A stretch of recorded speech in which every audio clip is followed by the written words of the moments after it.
Hello, ladies and gentlemen. Welcome to Tennis Weekly with Joel, Kim, and Chris.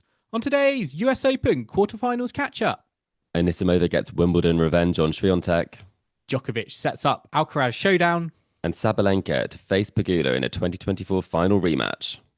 Chris, today is the 3rd of September, and we are here to catch up on the quarterfinals of the US Open at Tennis Weekly HQ. We are coming off the back of a seismic win in the ladies' tournament. Amanda Anisimova getting revenge on Iga Swiatek and that terrible Wimbledon final. But we don't need to talk about that anymore. We're going to be getting straight into that. We're also going to be talking about Novak Djokovic becoming, he's now into yet another semi-final at a Grand Slam, his fourth semi-final at a major this year, to set up a tantalizing prospect of a match against Carlos Alcaraz, Aryna Sabalenka versus Jessica Pegula. We're going to be given all of our predictions, aren't we, Chris? And although the US Open is going on, there was actually a little bit of sneaky news, wasn't there, from Wimbledon? There was. I saw this in my inbox. The ballot has opened. It does open in September, but I've never really thought about the fact that, maybe they're trying to steal some of the thunder of the US Open, Joel. Indeed. I mean, I was kind of like, did they do that deliberately? Is the ballot like so popular? They're like, right, when is the most inopportune time to announce it? Let's do it during the US Open where people might have an eye elsewhere. But yes, listeners, make sure if you want to enter the Wimbledon ballot, you can do that now. And registration is open until Tuesday, September 16th. So you've heard it here from So Tennis random, Weekly. a Tuesday. I But know yeah, that is random. We're not on commission. We just want to make sure that you have the best Wimbledon experience possible. So there you go. Right, let's move on. Tennis. Let's get back to New York. Live match updates. As I said, we are coming off the back of Swiatek versus Anisimova, and there was another big victory in the doubles because Townsend and Siniakova have taken out the fourth seeds, Kudermetova and Mertens, straight sets. So they are into the ladies' doubles final. I believe Tennis Weekly favourite Gabby Dabrowski and her partner Erin Routliffe are also still in the competition. they are indeed. I've been watching some of their matches. It's actually all of the top four seeds in the doubles. But even though we do have friends of the podcast here, I do think for Taylor Townsend, it would be a nice arc if she was able to get a victory here after everything she's been through this tournament. Indeed, it's like an absolute kind of whirlwind adventure. It's reminding me of like Barbora Krejcikova at Wimbledon, Jasmine Paolini, Krejcikova as well. There's just so many of these types of players who do so well In in the both, singles and the yeah. doubles. And Townsend definitely has announced herself, and it would be great to see if she can kind of cap it off, given everything that happened. And she's playing brilliant tennis as well. Another player who is playing brilliant tennis, though, is Amanda Anisimova, who has taken revenge on Iga Swiatek and that nightmarish double bagel that she received in the Wimbledon final. Has now won, Chris, 6-4, 6-3, is into first US Open semi-final. I mean, wow, wow, wow. What did you make of this match? This came out of nowhere. It did come out of nowhere. We were all sort of holding our breath after she lost that first game. She was broken, and we thought, now that makes a run of 13 straight games she's lost to Iga Swiatek, and we thought, is this going in the same direction?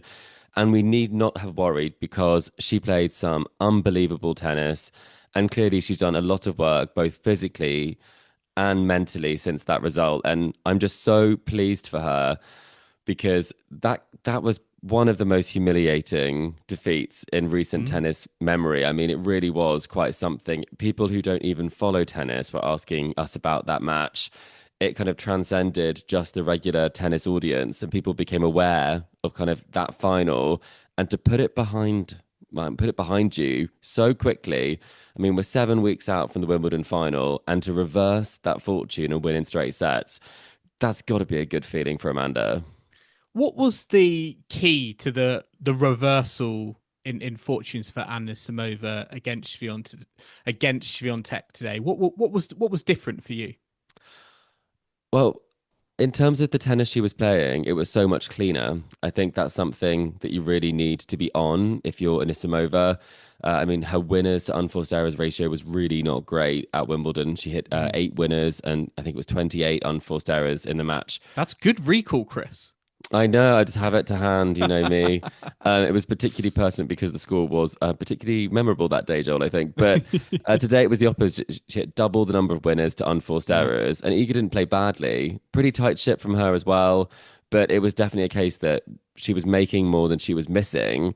But you do have to think, surely we should believe, well, we should have believed her more around the physical side of things when she said she was just so exhausted and hadn't really thought about how hard it would be to go that many matches at a Grand Slam like she did at Wimbledon. She said that she could barely kind of practice ahead of that final. So clearly she's feeling physically much better and she showed what she can do. And I'm so glad she got to do that on such a big stage.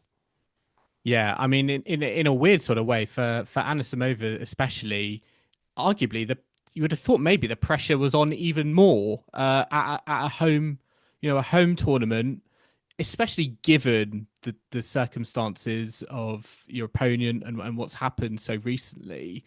To see her kind of put that to one side, I just loved, everything in the build up felt a lot better. I just felt like in that Wimbledon final, she stepped out and it truly was like deer in headlights. Mm. And there are some, in some ways you can understand that, and you do feel like she kind of learnt from that experience, and maybe able to handle these big occasions, more now. And I really liked how she approached the match, how she stepped onto the court, and she just played her tennis. She didn't let the setting or the atmosphere or her opponent, get to her this time.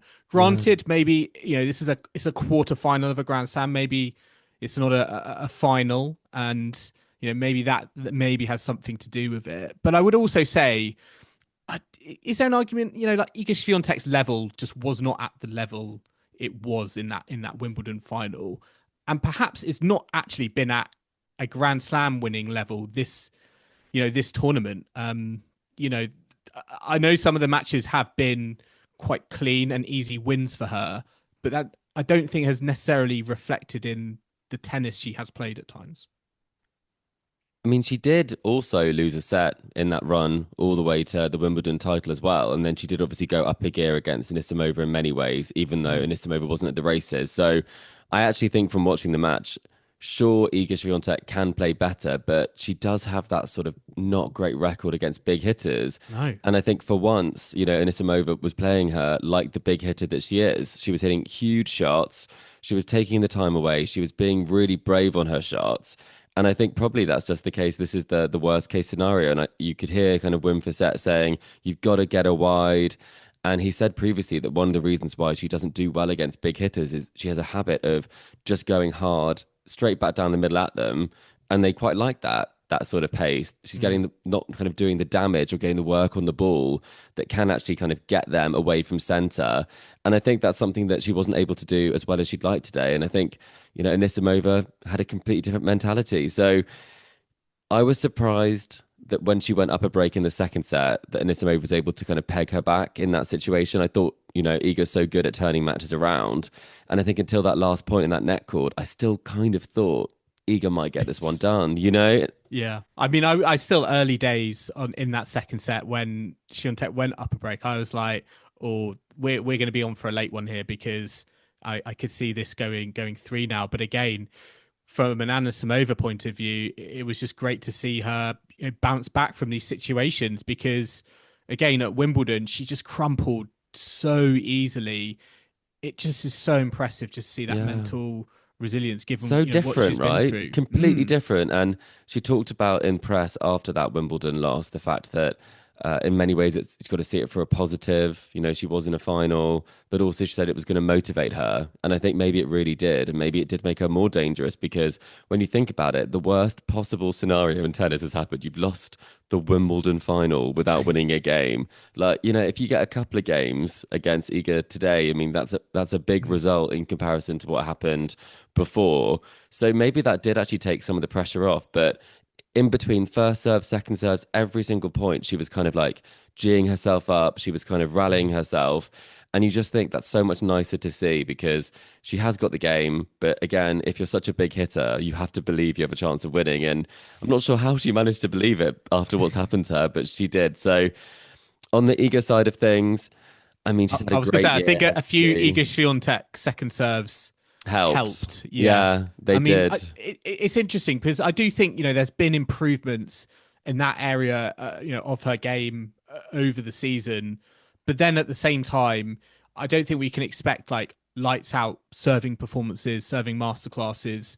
Maybe like we saw quite often at Wimbledon, like every single match she plays at a Grand Mm, Slam, and yeah, in that second set when the first serve wasn't working, as you said, it sort of felt like the balls were just there to be sat up. Well, mm. sorry, the balls were sat up for Anisimova Into the to strike hit. zone. Yeah. Yeah, it really So, was the so you case. just wonder about like maybe the placement, and there's actually still work to do with Swiatek on the serve because it's too easy at the moment for her opponent to kind of get into the groove early in the points, and actually, yeah, she needs to think about the placement a bit more and get her opponents moving earlier. It can be a bit predictable at times, especially when it gets tough. Like you did expect the ball to be going, to the forehand side of Anisimova on the second serve. Also, Anisimova was, I mean, she has such a gift when it comes to, ball striking that she was actually teeing off on the first serve as well, which then Mm. puts more pressure on your second serve, but also more pressure to get your first serve in. So you drop the pace or you keep going for it and you risk kind of missing more first serves and giving that opportunity to your opponent. So that's the key to beating her. You've got to be aggressive off the serve. And she was able to do it today. And it's really hard to execute against a player as good as Iga because even if she isn't serving well, she's so good at defending and so good kind of from the back of the court. So you have to truly beat her. And that's what happened today. So Iga looked pretty flustered at times towards the end in terms Mm. of, not sure what to do because sometimes you aren't actually able to do that much against Anisimova because you have such little time. So, I mean, for Iga, I was going to say, Joel, like looking at her slam year, she's made the semi-finals at all of the Grand Slams up to this point. She won a Wimbledon title, and she did say, she's had a great year. She won Wimbledon. Whatever happens next is just a bonus. Do you think that that's how she'll be feeling after this one, or do you think that actually she will be kind of slightly annoyed with herself with the fact that a player that she beat so convincingly, she kind of wasn't able to produce that level today? Yeah, I think there'll always be, I think, a disappointment from her that she wasn't maybe able to reach the levels that she showed at Wimbledon, and it again shows, I think, some of the again kind of common conversations we have about Swiatek, particularly around players who have a power-based game, and I think that really is made obvious at the US Open. We see with people like Anisimova, Sabalenka, these types of players. It feels like this is their home court. Naomi Osaka, like it still feels to me like there's work to do there against those types of players, and you know you're always gonna. There's so many of them. One of them is always going to peak basically at a Grand Slam that you might have to face. And it was a case at Wimbledon, maybe in that final, that Anisimova sadly did not peak at that final. She peaked earlier in the tournament. But here today, it felt like Anisimova did peak. And Oh, but can she go higher than this, or is this peak beating Swiatek? Is there more well, in the tank and more that she can produce? I just mean more. I mean that Swiatek still, I feel like, needs to find a more consistent way to to Tap into that to level. nullify, yeah, these sort of power based players who are peaking in those moments and being able to kind of hang in there and get the victory. I think for Anisimova, she certainly can kick on, and she's going to face either Osaka or Mukova in the semi-finals. Both of those players are playing in the night session this evening. I mean, very quickly, Chris, who would you like to see Anisimova face, or who do you think she would prefer to face? Ooh, that's a great question. I mean, she's beaten Osaka at a slam before. I remember that Australian Open match when she was kind of on the comeback trail for Anisimova, having had some time off. And it did feel like she really sort of liked the ball that she was getting from her, Mm. and she's got a 100% win rate against her. So you'd have to think that probably that would be her preference.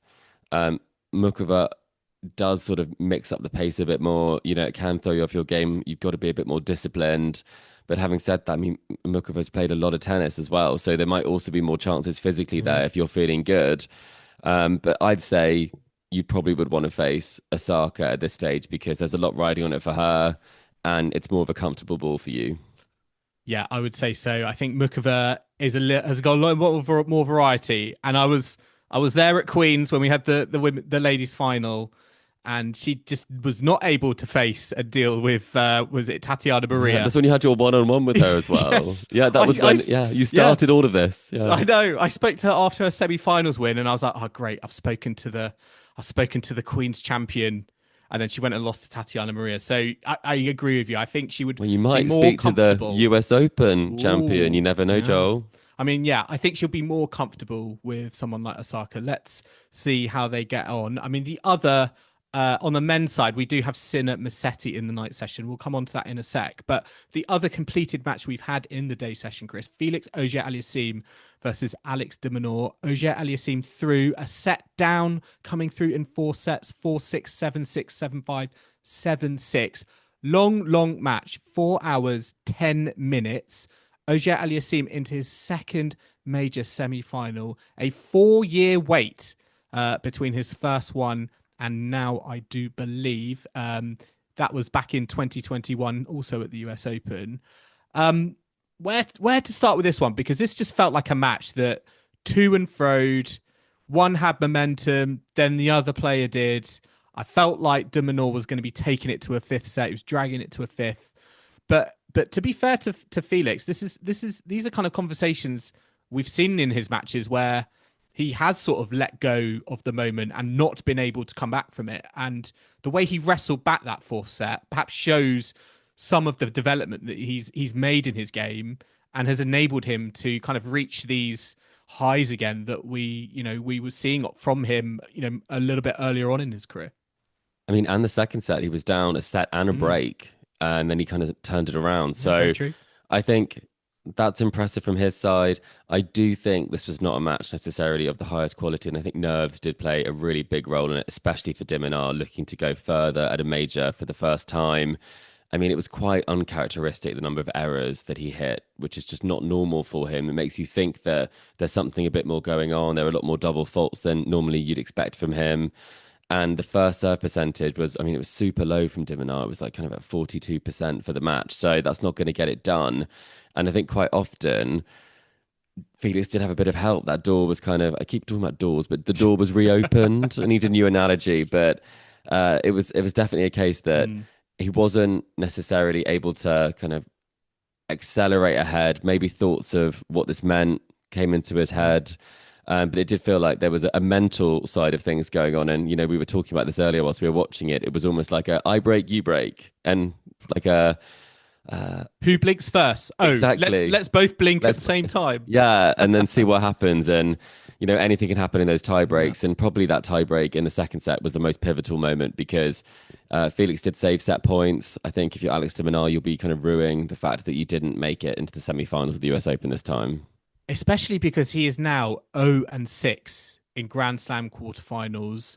He is like Andrei Rublev in that respect. Always the bridesmaid, as Kim says. Yeah, always the bridesmaid. I mean, do you feel like when is it going to happen for Alex De Minaur, or is it going to happen? Because I feel like this has been his best chance today in order to break that duck.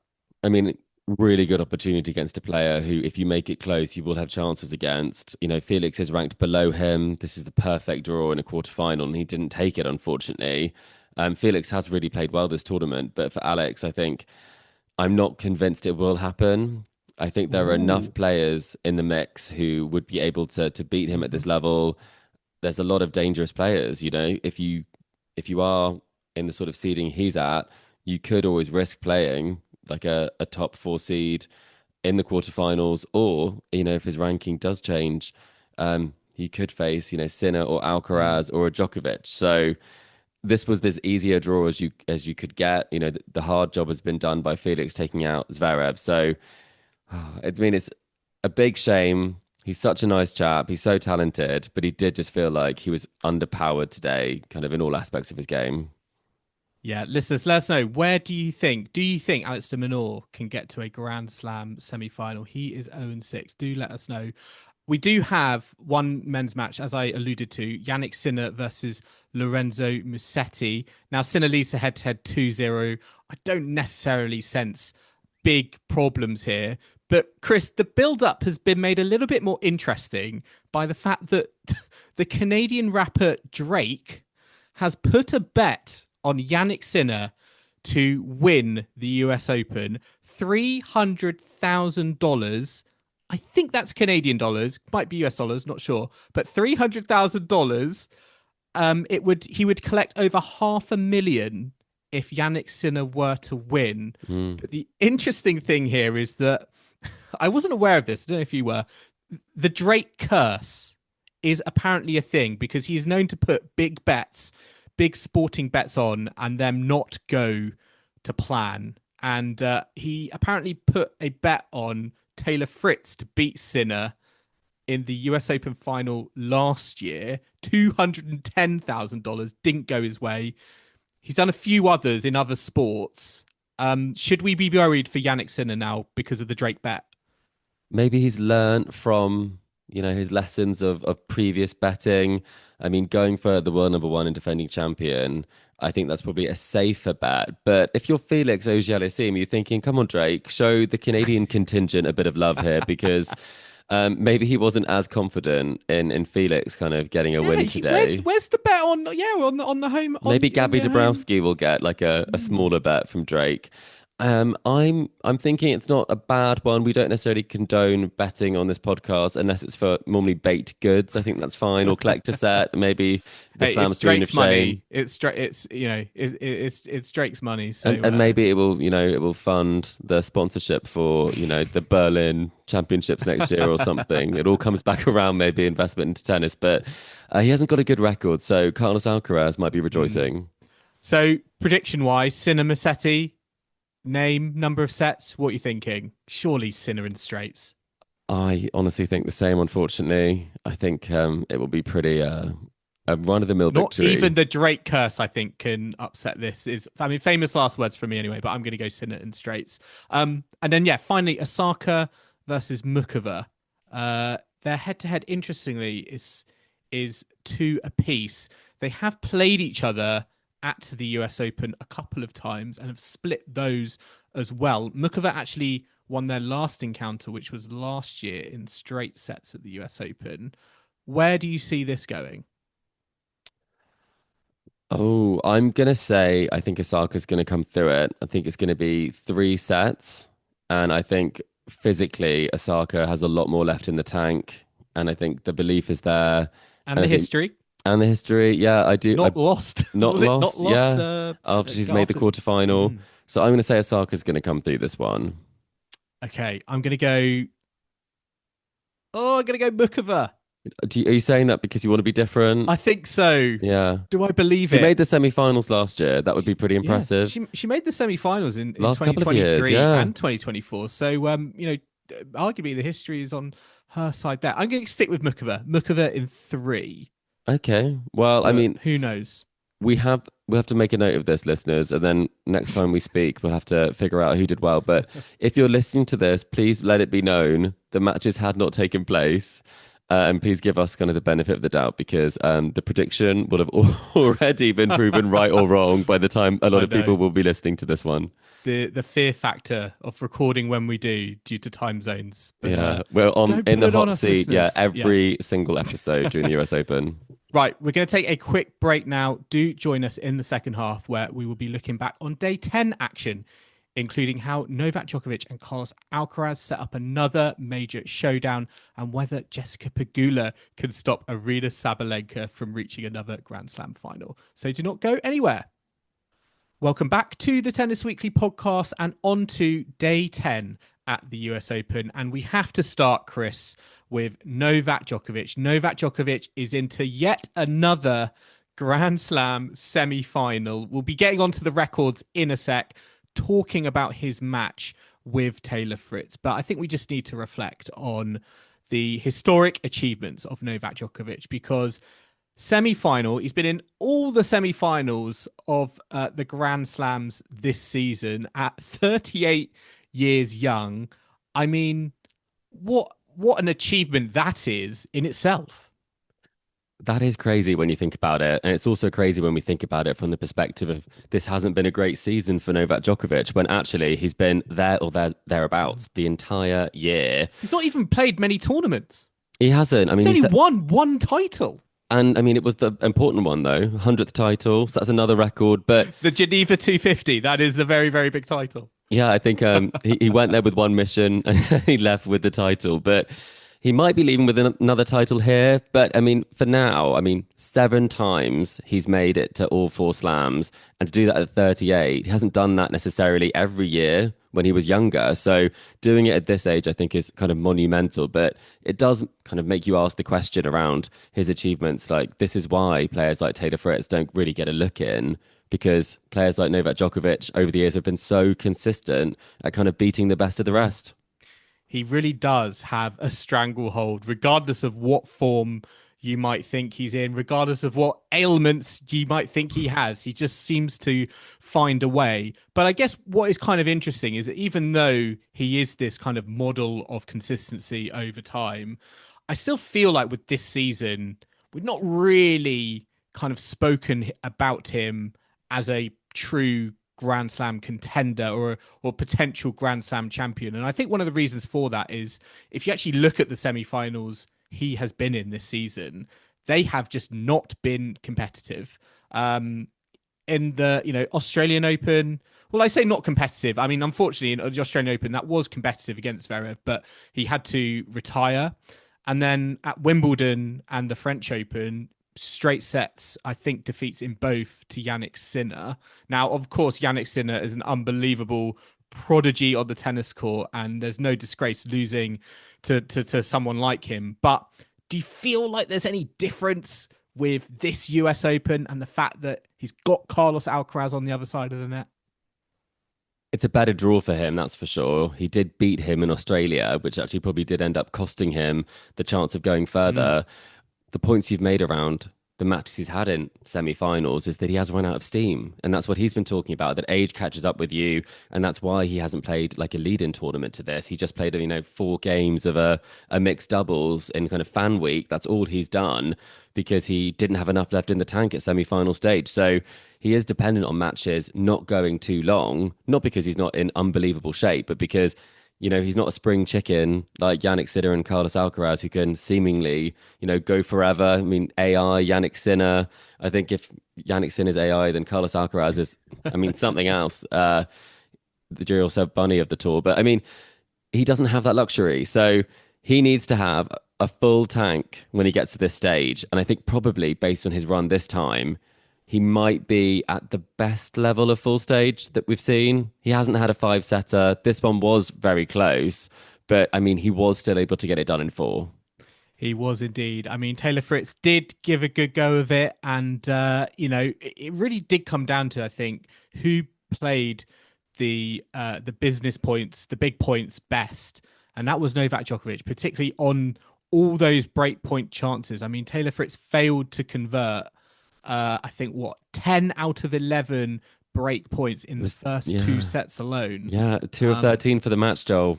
Great, like unbelievable numbers. I mean, this is why Novak Djokovic is who he is. I mean, we've spoken, I feel like in the past, about his tie break record, his mentality. I actually think him against an American crowd as well. We know how he loves to use that siege mentality on the court in a positive way.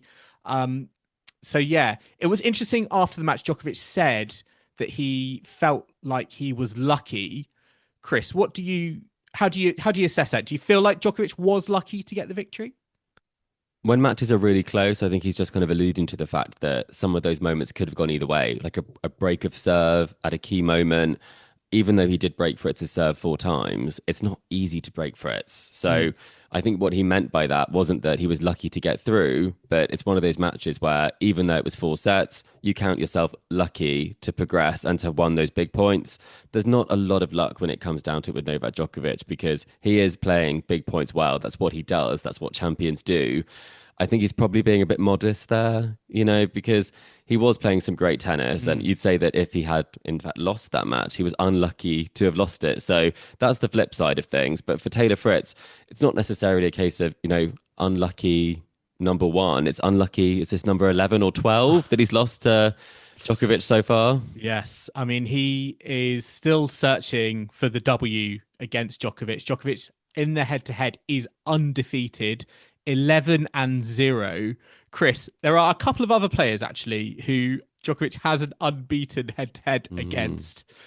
So we know one of them, Monfils, famously. Fritz. Yeah, Gael Monfils. He's 20-0. So Fritz, maybe he can look at the Monfils head-to-head and maybe feel a little bit better about himself. But also Raonic, Seppi, and Shardy. Djokovic also has like Titanic kind of head-to-head unbeaten records against. But he's a fantastic returner. There's some big servers in there. So maybe you've got to do a lot more than just, slam down some aces to beat Novak. That's for sure.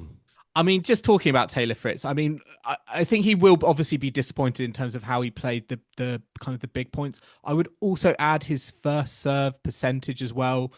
It wasn't terrible, but I think when you're playing someone like Novak Djokovic, where the margins are so small, he would have probably have liked it to be a bit higher, particularly because it was devastating kind of when it went in.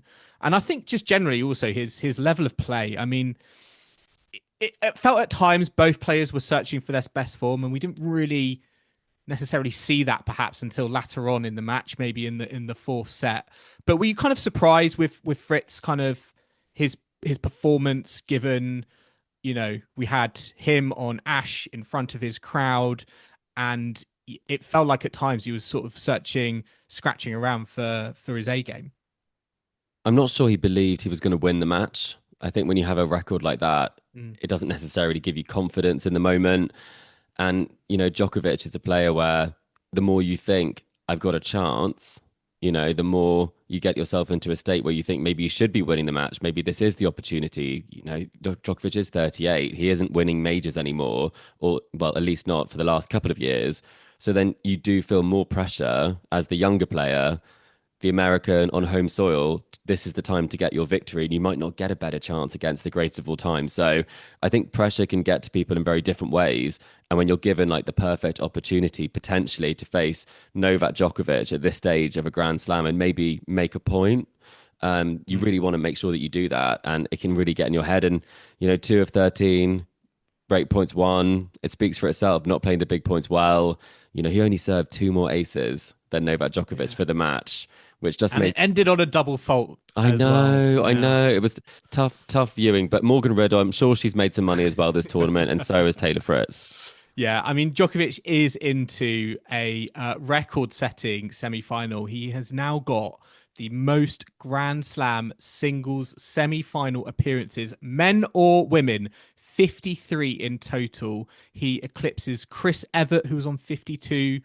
Roger Federer was on 46, Martina Navratilova 44, Serena Williams on 40, Rafa not even in the top 5, which is probably incredible in itself given the number of slams that he won. But again, just going back to that point on model of consistency, Djokovic also now has 194 wins at hard court slams.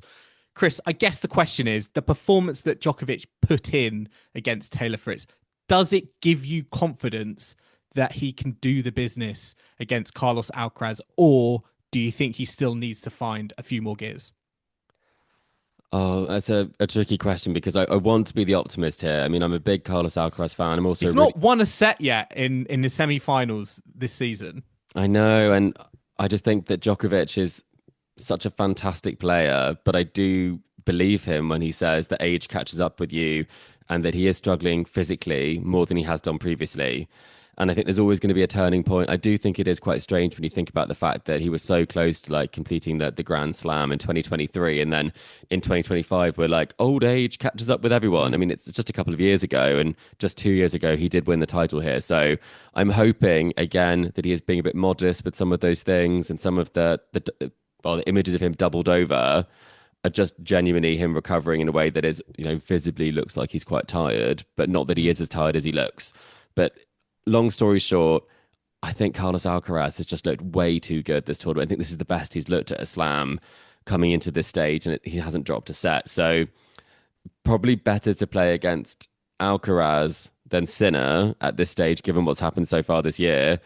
But at the same time, and this is a different sort of Alcaraz, a very serious Alcaraz we're seeing here. Yeah, indeed. I mean, straight sets against Jiří Lehečka, 6-4, 6-2, 6-4. Lehečka, I mean, he did bring his A game. I think he tried to huffed and puffed and tried to make the most of it against Alcaraz, but Alcaraz again was just on another level. His serve as destructive as ever, faced 0 break points in the match, and as you said, hasn't dropped a set into the semi-finals. That is a scary prospect, I think, for Novak Djokovic. So, it will be an interesting one. Alcaraz also has now broken 10,000 ranking points, which is the first time in his career. Chris, just on Alcaraz's run, is this the best, do you think, we've seen him consistently kind of at a slam across 2 weeks?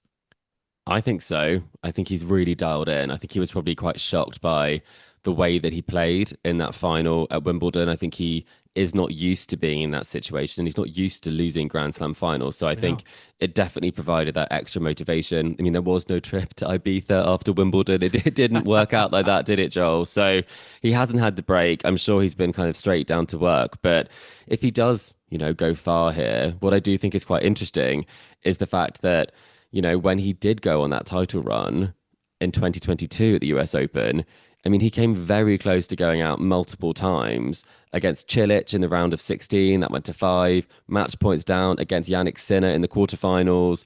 There was no easy matches going through that tournament. So it's very different. And it does make you think that he will be in the best possible condition going into the semi-finals. And if it does go long, we know that he can he can go forever. So I think it's the best I've seen him. But do you think he's had to play that well? Would be a question I'd have. The caliber of opponent. Do you think it means that we can read too much into it, or is Djokovic his first real test? Yeah, I think this has got to be seen as Alcaraz's first real test against Djokovic. I mean, yes, he's won in straight sets in all of his matches so far, but you probably say that Riley Opelka was in round one the sternest examination that he was given. I certainly expect Djokovic to be, a test for him. And, certainly I don't expect it necessarily to be such a formality as perhaps, some of his matches have been against, like Lehečka, Darderi, Bellucci as well. I think what's kind of interesting is that the head-to-head does, in the most immediate time, is in favor of Djokovic. You mentioned the victory he has over Alcaraz at the Australian Open earlier this year in 4 sets. He defeated him in big finals as well in Paris. Alcaraz does have victories over him at Wimbledon, but yeah, where do you kind of stand with this kind of head-to-head, sort of more recently maybe leaning towards Djokovic? Do you think that Australian Open result will be lingering in Alcaraz's mind? I think it will give Djokovic a lot of confidence, the fact that he has beaten Alcaraz over 5 sets. Otherwise, that kind of Paris Olympics is a bit of an anomaly amongst the run of form, you would think, in terms of, the Wimbledon finals and some of the big finals they've had. He has had those wins every now and again, especially even in between those Wimbledon finals, like in Cincinnati. That was an epic. I think the matchup does lead to quite close matches normally, except for, that Wimbledon final in 2024. So I think it's got everything that a good, exciting contest could have. And I really although I am thinking Alcaraz is going to come through, you can never count out Novak Djokovic because we had counted him out in Australia at the start of the year, and then he goes and upsets Alcaraz. So you can never count him out. The only person you probably could count him out against would probably be Yannick Sinner. And I think I'd count pretty much anyone out at this sort of stage of the tournament against him based on what we saw against Bublik. So I do think it's going to be more than 3 sets. Alcaraz is going to lose a set. I think it might be 4 sets. And I think it's going to be Alcaraz? 4 sets Alcaraz, but close. Oh, okay. 4 sets Alcaraz. I'm going to You go... didn't even ask me, Joel. Why am I volunteering that? No, I know. I was waiting to be like prediction time, Chris. Yeah. But you jumped the gun there. I think I'm going to go... I'm going to go Djokovic in 4. I think that's the only way he is going to win. If it goes to a 5th set, I think that's going to favour Carlos Alcaraz, particularly given the, all the kind of physical conditionings we've seen with Djokovic. I wonder if that's going to have an impact. But certainly, I think the way Djokovic is playing and given the recent history between the two, I'm going to favour him. I didn't think I was going to be saying that at the start of the tournament. But yeah, it's going to be a really intriguing one because it feels like they're both... Well, Alcaraz certainly is playing very, very well. And we know that Djokovic has the capability to kind of match him as well. So, yeah, it will be very interesting. You feel kind of a bit sorry for whoever makes it because then you're most likely going to face Yannick Sinner. So you've got to do it all again, right? Exactly. It's slowly becoming, like it was for Andy Murray, having to defeat 2 of 3 of Djokovic, Federer, Nadal. Djokovic is now sort of finding himself in these situations at slams where he's realistically going to have to face one of Sinner or Alcaraz in the semi-final, and then the other one in the final. It's almost like the new test, I think. It is, for sure. I'm not a test that many people will probably be able to get through. Yeah, especially at 38 years old. I do think there is some kind of question on the fact that, again, I remember when we were kind of going through the peak of Roger Federer, and the talk was, oh, he's post 30 years old. Can he win? How many more Grand Slams can he win? And Djokovic has rewritten, I think, that conversation. It's almost like winning slams after 30 years old, that's nothing. Try winning slams after 35 years old. Yeah, I mean, Serena won 10 slams after turning 30, but not many of them were in the last years of her career. So Djokovic is completely rewriting the book on, how to be an athlete in tennis, competing in such a physical game that it is now. So, I mean, good luck to him. I'm very pleased it's not me who's facing against these tournaments. Indeed. I mean, we did have some other quarterfinal matchups, and we're going to move on to the women's matches. Actually, so I should say women's match, singular, because sadly, Marketa Vondrousova had to pull out against Aryna Sabalenka. We're going to get on to that in a sec. But the one completed match we did have, Chris, Jessica Pegula powering past Barbora Krejcikova in straight sets, 6-3, 6-3, 1 hour, 26 minutes. Pegula into her second singles Grand Slam semi-final. What was the story of this match? Because, Barbora Krejcikova coming off the back of that incredible win, saving 8 match points against Taylor Townsend. Was this just a step too far? Was this a tennis match too far for Krejcikova? I also think maybe Pegula was fired up to defend the honor of Taylor Townsend, her fellow American. Maybe it was like one of those sorts of missions. But, I mean, Pegula plays really great tennis here. And she's very consistent when she's on. I think that's something where Krejcikova did play very brave tennis in the big moments of that match against Townsend, but it wasn't brilliant throughout. That first set, 6-1, it wasn't great. And actually, Taylor was up. She did have chances to kind of close that door, those match points, even at kind of 5-4 that she had. So I would say this was a case where if Krejcikova had been able to break back again, this could be a similar story because she does sort of play her way into form and she can get herself out of some of these situations. So Pegula just basically shut the door, slammed it shut, and then the match never went much further. But it was quite long considering it was, straight sets, 6-3, 6-3, an hour and a half. So it wasn't as one-sided as the score suggests.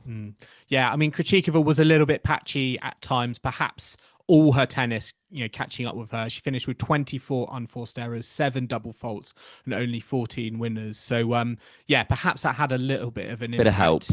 Bit of help. Exactly. I mean, Jessica Pegula, does she even need the help? Because Chris, there are going to be a lot of people who are looking at her draw. I know that she, has spoken about, she was kind of bang out of form, really, kind of going into the US Open. She has already admitted, like, she kind of felt worried and, nervous going in because she felt like she had no form. She had a practice match, I think, against Sabalenka, and she was like, "Oh God, what's going on?" But she's into the semi-finals.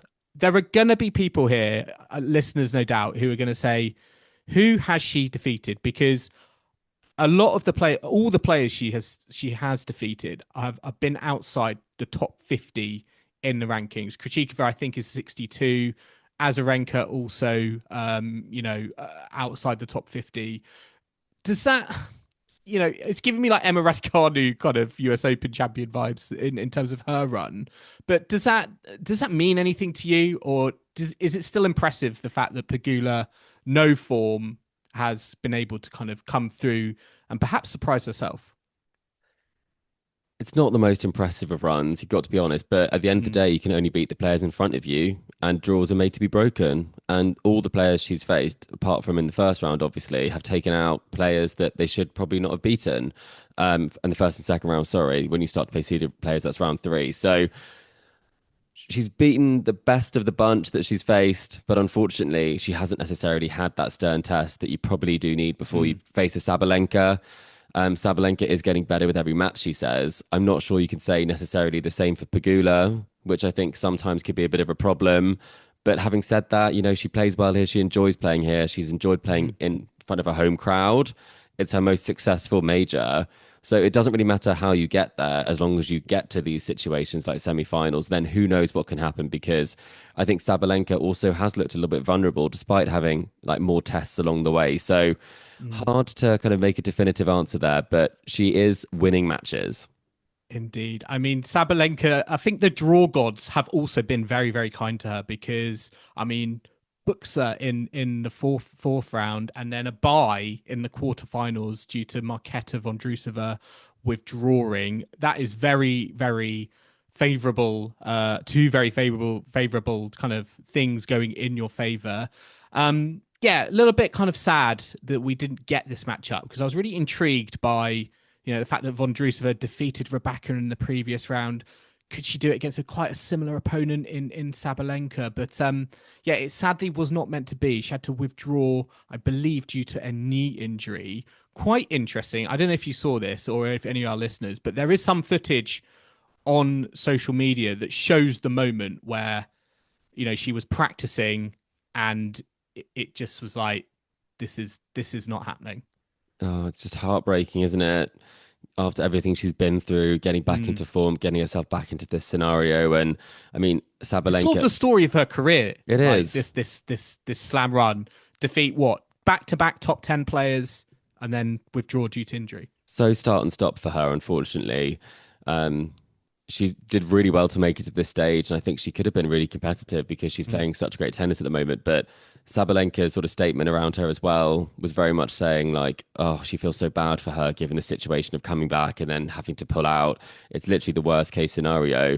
You do have to think that maybe there was a question around with the scheduling of like, yes, what could they have done? What could they do? Could they have done anything? I mean, it was such short notice, 2 hours before the scheduled start of their quarterfinal. I think they were in the night session. I ticket prices are expensive, and I think these fans, well, they were expecting 2 quality matches, and they only got 1. They did only get 1, and it does make you think. You talk about scheduling at different tournaments. We talk about the French Open as well. I mean, even if you do get a match being scheduled and actually playing it, being played in front of you, I mean, it's been 6-1, 6-1, 6-1. We've had 6-love, 6-3 in the same session. So it's not always a contest, but you do normally get the chance to look forward to a player coming on court, leaving it to the last possible minute. You do understand you want to give yourself the best chance of playing this. It is about your career, but at the same time, it is such a letdown for the fans. And thank goodness Djokovic and Fritz became, such an entertaining contest. I mean, there was, very quickly, I believe there was chat of whether they might move the Venus-Williams doubles match with Leylah Fernandez against Townsend and Siniakova from Louis Armstrong to Arthur Ashe. That wasn't the case. And to be honest, that match did not last very long. It was 1-2 to Townsend and Siniakova. Do you think maybe? I mean, if you were the organisers, would you have moved that match, or would you? Do you think they made the right decision? I would have moved it probably. But then if you're given the opportunity to get Novak Djokovic through a bit earlier, it does also make you think whoever wins that match, it would help them in the tournament, and it would be a better look than if you delayed it for a doubles match when actually, Djokovic or Fritz, if he'd have won, could have got an early night and put themselves in better standing for the next time that they play. So probably was the best thing from a player perspective, but from a fan perspective, I understand the disappointment. Yeah, it's always tricky. I think there's always more jeopardy now. We're getting to a point where sessions are, in the latter round, they're two matches. And if one of those matches doesn't happen for whatever reason, with the price that tickets are for fans now, it puts a lot more, I think, jeopardy and risk at play of organisers disgruntling fans. But yeah, let's an unfortunate situation. We do move on, and we do have Aryna Sabalenka versus Jessica Pegula to look forward to as another of the ladies' semi-finals. I mean, I guess it's kind of interesting, Chris. I mean, Sabalenka does lead the head-to-head quite overwhelmingly. What I find most interesting is we do have the moment. We do have the curse of the Americans for Sabalenka at Grand Slams. Madison Keys at the Australian Open, Coco Gauff at the French Open, Amanda Anisimova at Wimbledon. Can Jessica Pegula complete the Grand Slam season of American defeats for Aryna Sabalenka? Or do you think Sabalenka is going to get the revenge we've spoken about in the build-up? I hadn't quite realised that it actually happened. It's not happening in the final, it's a semi-final, but yes. Yeah, okay, got it. So I think it's not going to happen. I do think Sabalenka is going to come through. I'm not sure if it helps not playing. I think both will be very rested because neither of them have spent that much time on court coming into this. It would be quite funny if that happened. As I said, I don't think it will. But who would have thought 4 Americans that could be a world number one? I mean, that's wild when you think about it, like how much depth of talent there is in the Australian in the American squad. I mean, their Billie Jean King Cup team, if they don't walk away with the title this year, I mean, what are they doing? Yeah, I mean, Sabalenka defeated Pegula earlier this season in Miami.